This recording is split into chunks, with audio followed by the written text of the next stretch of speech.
leaders in our industry today. Cashin White, Director of Growth and Innovation at BOK Financial. I get the real privilege of introducing Cashin and talking a little bit about him in a very, very good way. A little more than a year ago, Cashin and we've been connected on LinkedIn for quite a while, and Cashin reached out and said, "Hey, we're doing a podcast, a webinar internally. Would you be open to doing something on sales?" I said, "Heck yeah, I'd love to do it." And so Cashin asked me to put something together, and we did about an hour together, and it was such fun. It was really great. And so I got to know Cashin and his team really, really well. There's a lot going on around innovation in banking today. At least there's a lot of talk around it. But when you sit down with Cashin, you know he's not just talking, he's executing. He is a real innovator, and he's making it happen every day for his bank and his colleagues and his customers. A little bit about Cashin. He spent more than 2 decades in commercial and middle market banking, and he's done everything from helping billion-dollar energy companies to grow to fast-moving small businesses and everything in between. Now, what makes Cashin a little bit different is he's not just a banker, he's a sales strategist. And I got to know that in spades when I worked with him on this webinar that we just talked about. And his bank BOK is one of the most respected banks in the country, and you'll hear a lot about that today. Cashin graduated with a BS from the University of Puget Sound. He also has certificates from Harvard Business School, Stanford University, and he's built a great reputation of taking a conventional bank and taking that to the next level. There's a lot on LinkedIn, and you're going to get to know him a little bit today. Cashin, it is really great to see you. Welcome to the program. Great to see you, Jack. Nice to meet you, Alec. And by the way, your episode with us is still by far the most popular by a mile. And whenever we hire a new banker in my onboarding kit, I give them a link to your hour you spent with us. So, well, thank you very much. I got an in-mail from one of your brand new bankers who reached out to me, said, "I'd like to connect with you. I'm an RM in Arizona." And I had never heard of the gentleman. And I connected with him. He said, "I heard your podcast. It was a lot of fun." We had a great time. I want to start, Cashin, by talking a little bit about BOK. You have a very unique bank. It has a great history and a heritage. It's got a great mission and vision. Talk a little bit about your organization. yeah, BOK Financials just went over 50 billion in assets, headquartered in Tulsa. We're in 11 markets, primarily, Colorado, Arizona, Oklahoma, Texas, Kansas City, New Mexico, Arkansas. And, we ushered in a new CEO a few years ago, and the mandate was clear. It was grow top line revenue. And we could play the acquisition game like everybody else, but we really felt like we got to figure out the organic growth as well. And we really needed a focused go-to-market strategy. We wanted to make sure we were getting a strong ROI on our technology, sort of take a Zamboni to our entire sales enablement kit, make sure it's the right fit, make sure Salesforce is doing what it should do for us, and really just upskill the bank on technology, and then have the bankers come along for the ride. And then just wrap all of that in a culture, a sales culture, where we start talking about it more. It's top of mind, and it's not something folks avoid and they just work their book. So that journey started really in early 2023. And here's we, ebb into the middle of 26. It's been great. The results are strong. I think on an investor call, I heard some of the folks that study our stock, along with the other regionals, were compared against it. They said we're the envy of the regionals because we're one of the only banks showing core C&I growth. So we're hyper focused on new client acquisition, sales enablement, sales efficiency, the process, and the culture. That sounds amazing. So obviously we focus, we think about technology and AI and emerging tech here a fair amount. And just curious, like how are you applying AI to the sales and lending process? Is that one of the secrets? Share your secrets with us of Yeah. how you're growing CNI lending. Well, it's very timely because yesterday we recorded episode 10 of our internal sales enablement podcast. And I had 5 bankers on to demo how they're using AI to be more efficient. And it blew me away. I saw stuff I've never seen before. And we have the chat open. I think there were several hundred folks on the call, and it was the most interaction we've ever had, people asking questions or sharing things that they've done. So, we've latched ourselves to Microsoft and Copilot, and so we're researching how to better use Copilot Premium, which is not the free chat version. It's the version that can actually go and look at your internal data and couple it with external web-based data, and you can create agents. So it's a whole new vernacular, like what's an agent, what is Copilot Frontier, Copilot Cowork. And so we're early stages, but we're sort of just crowdsourcing it right now on, hey, what's working, and just sharing best practices. But it's starting to codify into a more cohesive strategy, because we've got a great chief data officer we just brought in, and trying to get the whole back-end infrastructure ready, get our data ready so it's easy to be crawled by AI, and then upskill the bankers on, hey, this new user interface of kind of starting your day in an LLM and executing off of that. What does that look like? And that's where we're trying to get them to go to. You having known you for over a year and worked directly with you, I know one of the things you and the bank have done in spades is to provide a ton of tools to your bankers. But that's just step one. Step two is, to your point about this internal webcast. It's adoption, and a word that you and I have talked about quite a lot, and that's accountability. What are some things that you've done at the bank to help your bankers understand that it's not just a tool to be in the box, it's a tool to be used? What are you doing to make them adopt the technology and holding them accountable to use it? Yeah, you're right. Step one was awareness. Here's what you've got. Step two was, let's get them to adopt it. And the way we did step two was, I tried to just make sales fun again. Because the last time I was on the line calling, when I started, it was the yellow pages and a phone, and it wasn't a smartphone, and you're just calling out into the void, hoping you get an echo, and you're hoping that echo cash flows. With the data we have at our fingertips today, you should know where they bank, what the UCC filings are, what their internet search history is, the key stakeholders, all the contact info for them, how their industry is performing, how much we've done in that industry. And then you can dig into all the events that may be happening at that company where you can, provide value in real time. And so just educating them on what sales looks like in this new world we're ebbing into, and that it's an exciting time in the world of just creating random top 25 prospect lists because you saw a couple trucks driving down the street, or you drive by Acme Widgets every day, so you throw it on the list. Those days are over. You can procure a really nice prospect list, and if you were to stand in front of a jury of your peers and fellow bankers and justify why you chose them, you could just run through, well, they got a UCC filing that's about to expire. They got an owner-occupied real estate loan that's about to mature. They're at a bank that just got acquired, so I know they're going to have some pain on the customer service side. There's a change in the C-suite. This company's actively searching, banking products.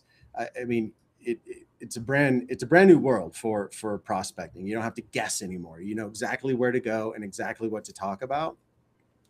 So that was the exciting part of the adoption, was getting them excited. But then you have to layer in the accountability. And so with that, I leverage one thing that I think all salespeople are, and that's competitive.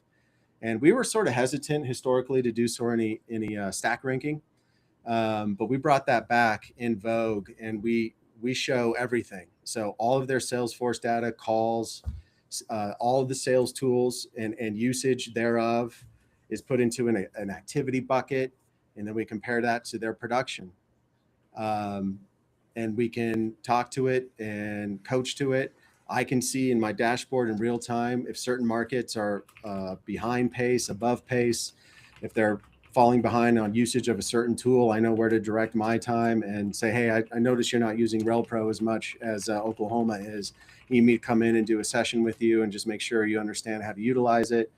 But then it's used in one-on-ones as well. So the leaders are looking at these dashboards and coaching bankers based on where they're at in their career. There's very specific activity marks we're looking for our new generation of bankers, maybe coming out of grad school, 25 to 30. There's very specific activity markers we're looking for versus someone that's been in the market for 40 years. They know how to hunt. They know where to go. They're old school phone guys.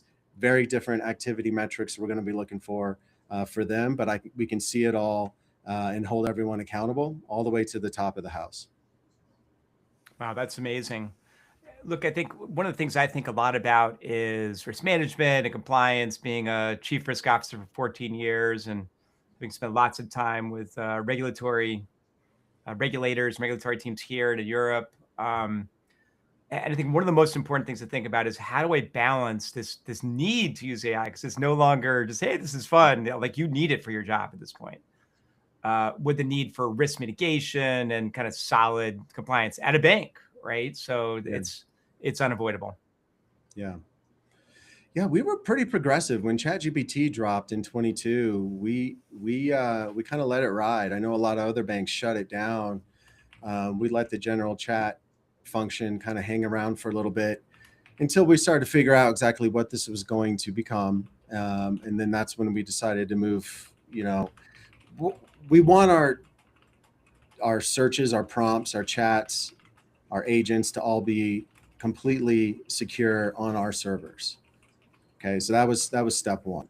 Once we knew we were wrapped with our infrastructure on the back end, then we could open source it a little bit more to everybody. And we've got a great team running AI, I guess, if you will, at the bank and all the tools that come with it, with learning resources for everybody, rules of the road. But we talked about it yesterday on the podcast because some of the demonstrations that were being given, it was surprising people what data we're allowing to be entered into those models. But the thing is it's okay because it's not leaving our servers. It's not being trained on by anybody. So that was key.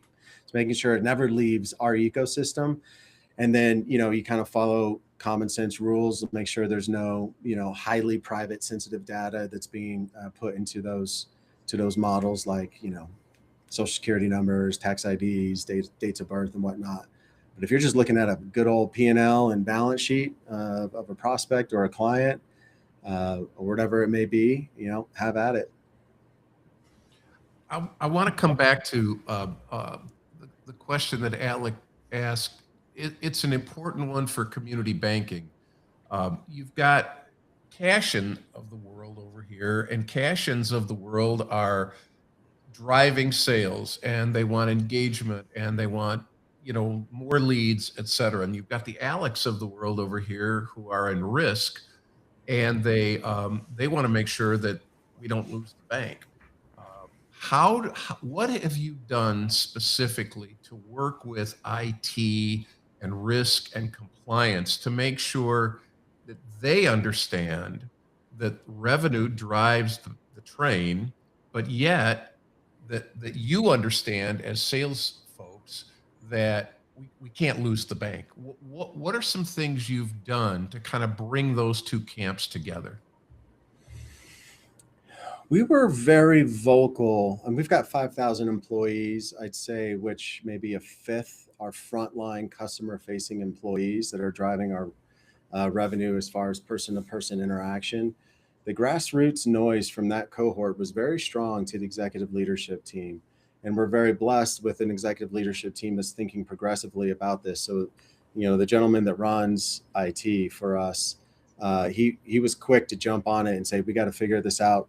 And we got to figure it out quick so that we can win these. I always say this, the new client acquisition war will be won in the data trenches, and he wants us to win in those data trenches. And he saw what was coming with AI. So it helps to have the executive endorsement, because then you get the momentum. And the sales team, we were patiently waiting for IT to build the back-end security. And then once it was live and ready to rock and roll, you know, slow iterative trainings and upskilling and yeah, and so it's been nice and steady and organic, but you got to have the executive endorsement, and you got to have the team that can build the infrastructure behind the scenes to make sure everything's secure. And then you let the sales team know, okay, guys, we're ready for prime time. Start using the tool. And then you just learn and iterate. For us, that happened very quickly, so we were very fortunate. Yeah, that's very cool. Look, I think you talked about having the old school phone guys and basically the new kids out of school. You know, training and coaching are important. Like, you know, I used to work for the Ziff family, and you know, Bill Ziff would say, "Look, the most important job is hiring people. The second most important job is training people." Mm-hmm. And but here you're training and coaching people at different ends of the spectrum. Guys are picking up, they used to pick up the phone, and kids are used to like, oh, what, a phone call? Like, Yeah.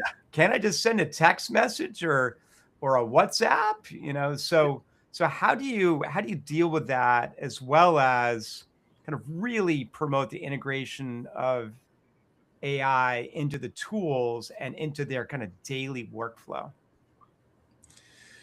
Yeah, that's a great question. And I'm not going to sit here and say we've completely figured that out, but you know, whenever we hire new bankers and they're in it, right? They're 6 months in and they're just completely overwhelmed. I tell them that one of the skills that not a lot of people talk about, but it's a high correlation to success in commercial banking, especially, is time management and delegation, and making sure you prioritize your prospecting, because that's going to drive everything else downstream for you. And so AI, creating those efficiencies, taking a lot of the busy work off your plate, and then delegating appropriately to your partners and getting out of their way. And hopefully they're using AI to speed up some of the redundant tasks that they have to do.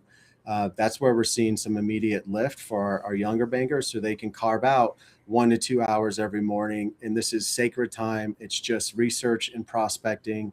And then the afternoons are for going on those calls that they've set up, or maybe their lunches, with a small sliver each day for the administravia, which historically could take up half a day, maybe a full day, for a banker. So that's an exciting thing for the newer ones. But the ones that have been around for a while that probably are not inclined to adopt any technology, because honestly, what they're doing is working and they're a lot more person-to-person social and they know how to hunt. I like seeing them in my dashboard, because they're like red across the board on activity, but green across the board on production. And I tell the newer bankers, I'm like, guys, that's the end of the rainbow. All of this run around with your chicken, like a chicken with your head cut off, all this researching, you got to do that early. But I'll tell you, that would take like 10 years to become truly relevant within your business community, where you're starting to kind of, the flywheel effect is happening with your business, like it is with our more senior bankers who don't need to use all these tools. But that flywheel effect can come a lot earlier in your career if you're utilizing these tools, because I kissed so many frogs early in my career, just trying to find who are the good COIs, what are the good industries to go after, taking every appointment I could take. Now I can just run my analysis and know really quick, is this worth my time or not? So what would take 10 years to get relevancy within your business community, maybe that shrunk to 2 to 5 years if you're so inclined. But yeah, I'm not bothering the ones that if it's working, do what's working. If there's maybe one new thing you can layer into your day to make you more efficient, great. I'm here to help. But for those that are crushing it the old school way, and have at it, man. Yes, they're all crushing it in their own way, but they're also using the tools that you've provided. And that's back to the accountability. I'd like to get specific with you, if you can, around the tools. You mentioned a couple of them. RelPro, who we both know well, Martin Wise and his team are phenomenal. You've also mentioned Salesforce. I'm curious what other tools specifically your bankers are using around sales, and if you've got one around call planning. Mm. Talk about that one too. So give us some specifics around some of the tools. Yeah. So the two that are the most powerful is Sales Navigator and RelPro. And we have a few others without getting into too much proprietary, but we have a lot. And some are very specific for certain lines of business. Some get hyper granular, but really, like, what's your most valuable asset in your career? It's your network. What's the most valuable tool to help you leverage that network? It's going to be Sales Navigator. The RelPro can give you the data hidden behind the scenes that Sales Navigator doesn't have. So those two tools combined, if you can master those, you're off and running. Okay. So we spend a lot of time focusing there. And then we've got, about 3 or 4 others that we train them on. And we've got some internal tools that we've created as well. So the call plan prep. This is an area where we see AI can have a huge lift. Really in two things that bankers should be doing, and it's a best practice. They just don't do it. Pre-call planning and putting in good call notes in the Salesforce. The demos that our bankers did yesterday using Copilot Premium on the pre-call plan it just completely blew us away. It took 40 seconds to query a prospect that a banker was about to go on. It was able to pull in external data, internal data, call notes, financials. It even broke out the behaviors of the CEO based on some of the call notes that have been entered. Like, hey, this CEO is a phone guy. He doesn't do email. He likes personal interactions. It also gave us some things to think about from a meeting prep. And it gave all the people that should attend it, the wedge products that should probably be brought up, a little kind of kickoff script, if you will. It was amazing. And then we just exported it to a PDF and they're off and running. That was really, really powerful. And then we had another gentleman do a demo on using, OneNote, Teams, and how you can transcribe your scribble notes from a call or do voice memos. And then once that's in OneNote, it's now crawlable by AI, so you can have it read your notes. And now you have really, really strong notes in Salesforce. And then our IT team surprised us at the end of the call and said that we're really close to getting the connectivity of Copilot into Salesforce is something we're looking at as well, which would allow us to access all that landed data. So I see that being the first thing we do, is taking those you should be doing, but you're not doing tasks off the banker's plate. Okay, so then back to accountability, right? We have the ability through some tracking mechanisms we've created that shows how many prompts, how many agents, just basically overall usage in the AI ecosystem per banker. So that's now something that we can coach to. Wow, super cool. I always think about long-term and short-term.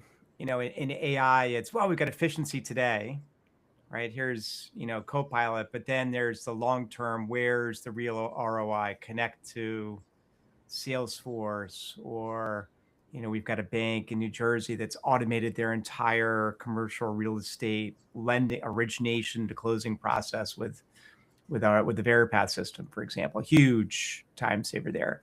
So how do you think about in sales, how do you think about long-term prospecting, as well as, hey, wow, this guy just, looks like their lease is up. How do you think about long-term prospecting? How can technology quickly help with that, or help upskill a banker, regardless of the tactic, to understanding, like, how do you do that?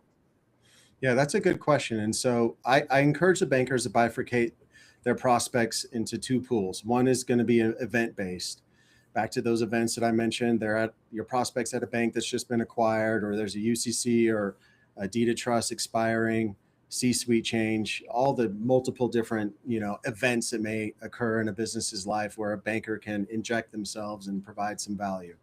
Those get treated very differently than the businesses that, hey, there's no real immediate need, but man, I would love to bank these guys. They're right down our fairway. We're really good at banking them. They seem to be growing. That's a very different strategy. So I've run examples where I say, okay, well, let's just ask AI to create a 12-month calling plan on Acme Widgets, your long-term prospect. And I want you to use these 6 or 7 different outreach methodologies. And I want you to choose one a month for me to do. I want you to tell me the best time of day and help me write a script for depending on the outreach methodology. And, the prompt was much longer than that, but it spit out a really great 12-month plan that I could now just inject into my Outlook calendar. So I roll in on Monday. It's like, oh, today's the day I have to send an in-mail to the CFO of Acme Widgets. So you just stick with the plan and you kind of see where they bite, right? And so you got to try all the mediums: drop by, email, phone call, in-mail. But what I liked about what AI was thinking is because it can look at our internal data, it's like you have a chief investment officer event coming up at the Denver Art Museum. You might want to think about inviting them to that. And then when it comes to holiday season, make sure you drop by.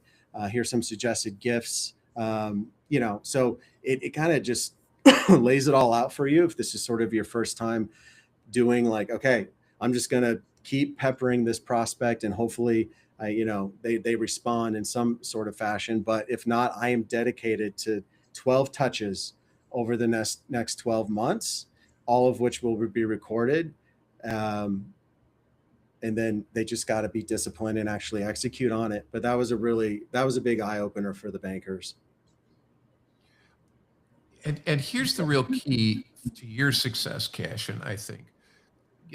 Here you are in your office in Denver, but you don't sit behind your desk. And this is where technology and human in the loop kind of have this come togetherness.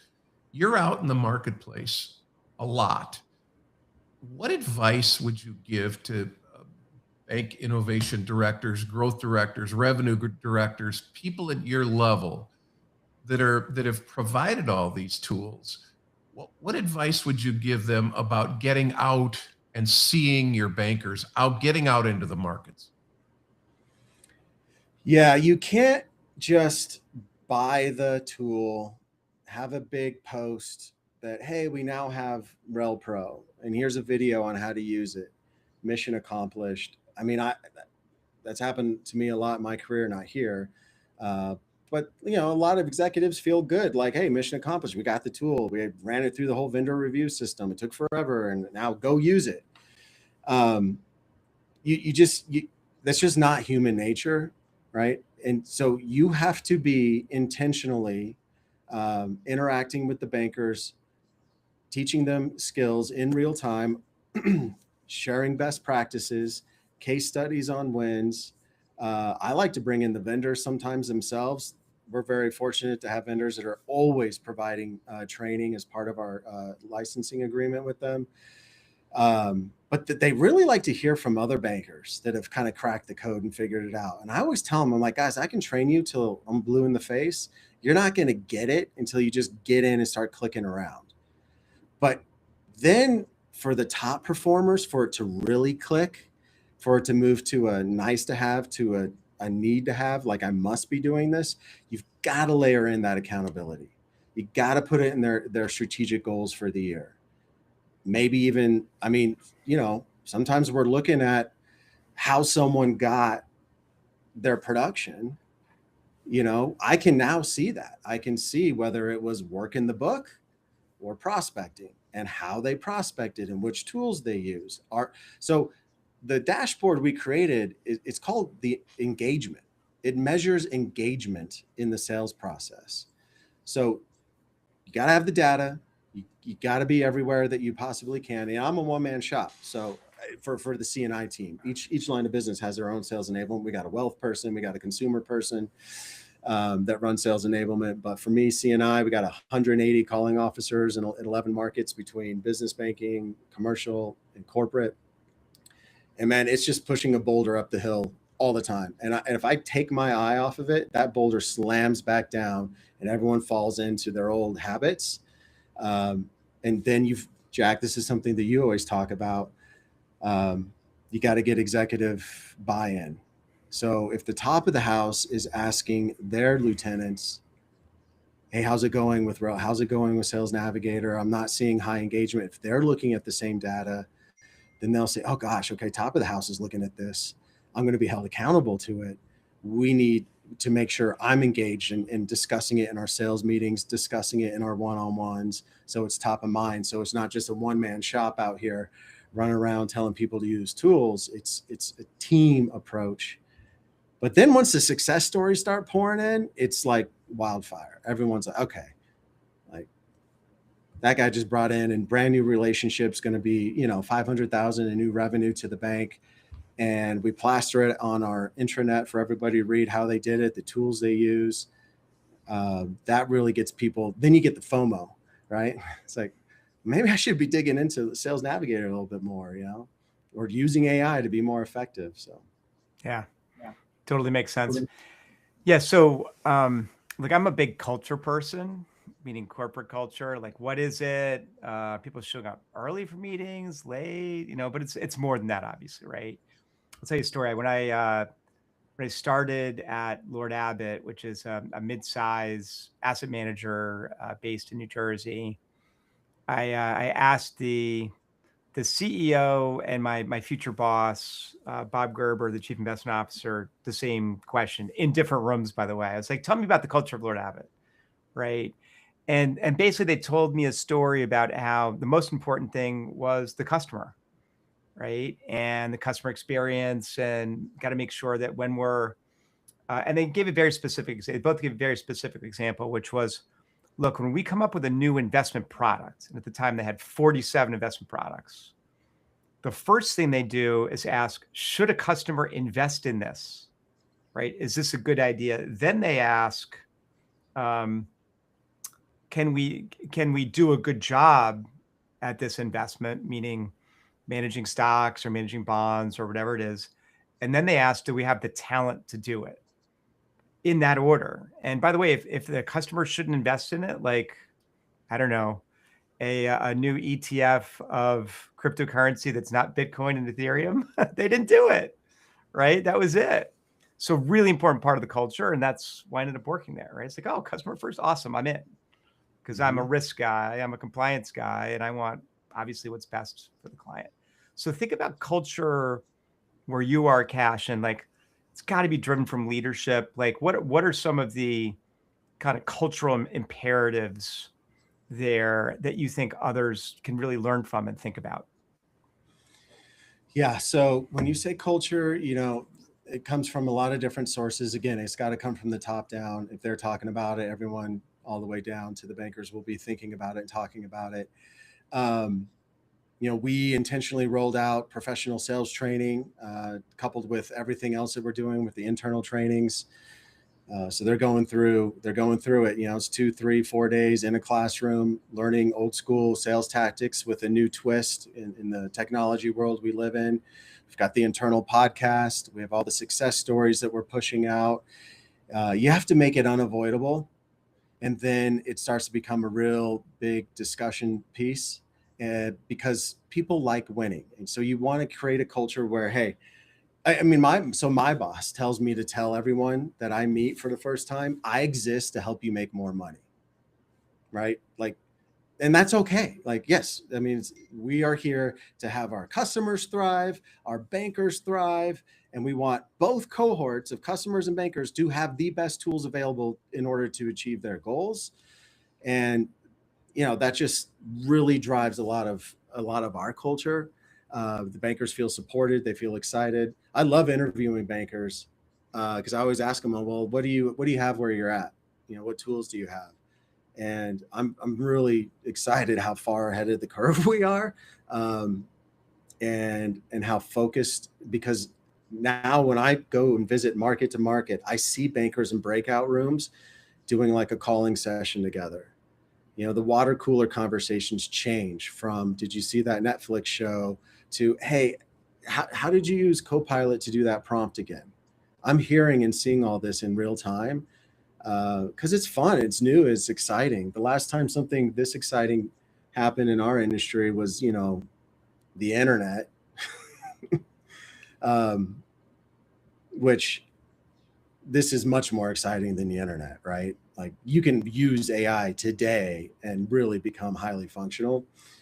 So the culture is excitement, it's winning, it's providing an amazing experience for your customers. Customers want us to be really good at sales.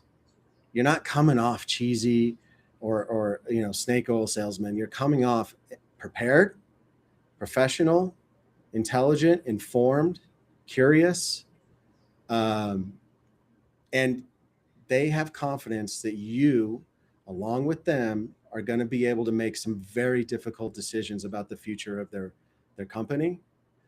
Otherwise, you're just another order taker.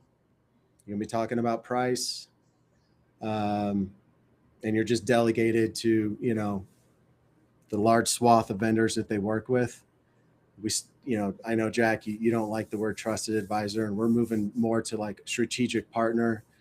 Jack, you've talked to me a lot about this. We had Brett Adamson, who wrote the Challenger sale and the frame making sale on our podcast, talked about today. You have to give your customers and prospects confidence to make these decisions because they are overwhelmed with information, completely overwhelmed. Analysis paralysis. So let's upskill you, banker. And it makes them a more interesting person along the way too, and they're more informed. That was a long answer, but that's where my head goes when I think about culture. It's an interesting comment, and it's a real dichotomy. We're overwhelmed with information, but yet we don't have enough information. We know from our experience that there are 7 motions of business: people in motion, money in motion, et cetera. That's happening all the time in business. And unfortunately, bankers just aren't with that synchronous. I don't even know the word. They're just not with the buyer in that particular way. So I've seen you in action, Cashin, and Alec. I'm going to ask Cashin one more question, then you can wrap it up. One of the things I know about Cashin is that he's absolutely willing to chat with anybody who needs some help. He won't give you specifics, of course, but he'll give you a lot of information. So reach out to Cashin on LinkedIn. But here's where I'm going with this question. You get out into the markets, you see a lot of bankers, but I'm curious. You mentioned Brent Adamson. How do you learn, Cashin? Innovation is going so fast. How do you stay on top of these things? Who are you following? What books are you reading so that you stay on top of this, so that you can keep your bankers on top of it? Yeah, well, we have these personality things that they made us do here at the bank, and I'm like almost 100% conceptual, which means I learn by experimenting. So I guess that's what I do is I just tinker around with things until I have an aha moment and think, oh man, that would be really interesting. And then now with this role, it's empowered me to move beyond tinkering and experimenting to I have to master this. So that's how I spend a lot of my time is just making sure I'm on the cutting edge. So that means who I'm following on X. I really like X as an immediate real-time source of information on what's happening in AI and enterprise and technology and in general. And thank goodness I finally have filters so you can filter out the politics and just focus on what you want. And then, man, I just go down a lot of rabbit holes, so the other day, Mark Andreessen posted a company he's obviously invested in, a famous Silicon Valley investor with, and anyway, it's called OBOE. I don't know how to pronounce it, but it's basically learn anything. And it's an AI platform, and you just go into it and you say, like, hey, I want to learn about the French Revolution. Instead of it just saying, here's what happened, it walks you through step by step and then sort of quizzes you along the way to make sure you're getting it, and provides all this really cool interaction. So like prospecting is more fun and interesting today because of AI. Learning is a lot more fun and interesting because of it. And so it's my job to evangelize all of this effectively. So that's why I spend a lot of time focusing on public speaking skills, right? One of the most valuable things that I learned in my career was not what you say, it's how you say it. Right. So yeah, I mean, that's a big focus. It's just constantly learning, following the Jack Hubbards of the world, listening to, your podcast, man, and interviewing, when we interview bankers, trying to get intel on what that bank's doing, what they're thinking about. And I mean, just everybody. And then you run into a neighbor that's in a completely different industry, and you hear how we had a customer who ran an ice cream shop, basically had the whole entire, I think it had 7 to 10 locations, all running on AI. And this was early years ChatGPT. Complete inventory control, supply chain, everything was monitored by these dashboards he was able to create with ChatGPT. It was fascinating. So then it's not stopping there and then going back to the desk and starting to see if I could kind of like reverse engineer something like that as well and learn. Yeah, but that's why it's literally the best job in banking. If you can get it, get it. Very cool. Yeah, let's we're gonna wrap it up here.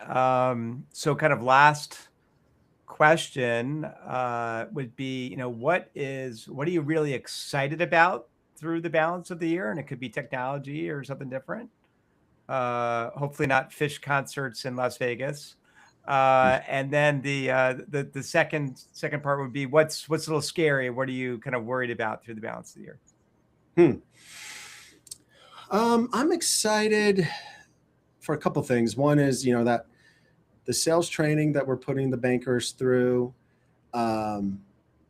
Jack, you talk about this all the time, and how much is forgotten when you're listening to a presentation or you're being taught something. You say it's like 90%, right? I'm seeing with some of our capabilities here at the bank, how I can keep it front and center on a very like non-invasive way, using some of the tools that we're looking at. So that's very exciting. I think we can finally like really lock in a lot of these skills that they're learning for the long term and measure it and get that infamous and nebulous ROI that everybody's trying to calculate. So that's exciting. So there's always something new to be taught, because I always, you got to go visit 11 markets. You got to plan your road trips and figure out how you're going to, and what you're going to talk about. Because I tell my boss, I know my gig's over when I come to town and people aren't excited to see me. They're like, if I come into town, they feel like HR is coming, to talk to them about whatever. I've lost it, right? When I come into town, what I do is I say, hey, I'm renting this conference room. Come on in. I'll have lunch.